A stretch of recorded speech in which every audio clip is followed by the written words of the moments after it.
बच्चे को जन्म देते हुए सुनो, मेरा दिल माँ का इंतकाल हो जाता है। लेकिन शौहर को उसकी बीवी की नसीहत याद होती है कि इस बच्चे का ख्याल रखने। देखते ही देखते बच्चा वो 3 साल का हो जाता है। 3 साल बाद उसका बाप फिर दूसरी शादी कर लेता है एक शादीशुदा औरत से, जिसके पहले से 3 बच्चे होते हैं।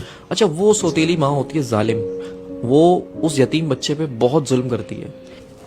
एक दिन ऐसा ही होता है, उस सौतेली माँ की फैमिली आती है दावत पे, और वो यतीम बच्चा भी बैठ जाता है खाना खाने के लिए। तो वो यतीम बच्चा चावल गिरा देता है, तो उसकी सौतेली माँ उसको उठाती है, उसको 2 थप्पड़ मारती है, और फिर उसकी चावल की प्लेट के साथ उसको बालकनी में बिठा देती है, सर्दियों की रातों में शीशा बंद करके, अपने बच्चों से हटा के। अब शौहर ऑफिस से आता है तो कहती है कि आप बैठे, मैं आपको खाना लगा देती हूँ। तो शौहर कहता है, भाई वो मेरे बच्चे, हमारे बच्चे कैसे हैं? वो कहती है, वो बच्चे सो गए।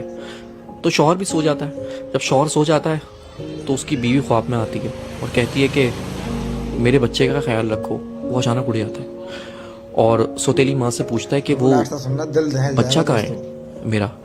उसने बोला, वो तो सो रहा है, आप बेफिक्र होकर सो जाए। वो सो गया, बच्चे सो रहे सारे एक साथ। फिर वो सो जाता है उसका मियाँ। फिर उसके ख्वाब में उसकी बीवी आती है कि देखो मैं कह रही हूँ मेरे बच्चे का ख्याल रखो। तो फिर उठ जाता है और फिर उससे पूछता है कि वो बच्चा कहाँ है, बच्चे सब खैरियत से हैं? उसने बोला, हाँ तुम्हारा बच्चा सो रहा है। फिर वो सो जाता है।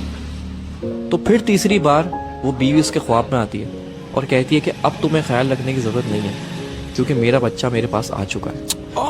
वो घबरा के उठता है और सौतेली माँ से पूछता है कि बच्चा कहाँ है मेरा?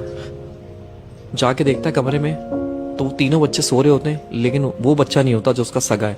वो उसको पर याद आता है उसकी माँ को कि मैंने तो उसको बालकनी में बंद कर दिया था बाहर। तो जैसे ही जाके वो बालकनी का शीशा खोलता है तो वो 3 साल का बच्चा चावल की प्लेट लेके और अपना मुंह घुटनों के अंदर दबा के बैठा हुआ होता है। जब बाप उसको जाके हिलाता है तो वो मर चुका होता है।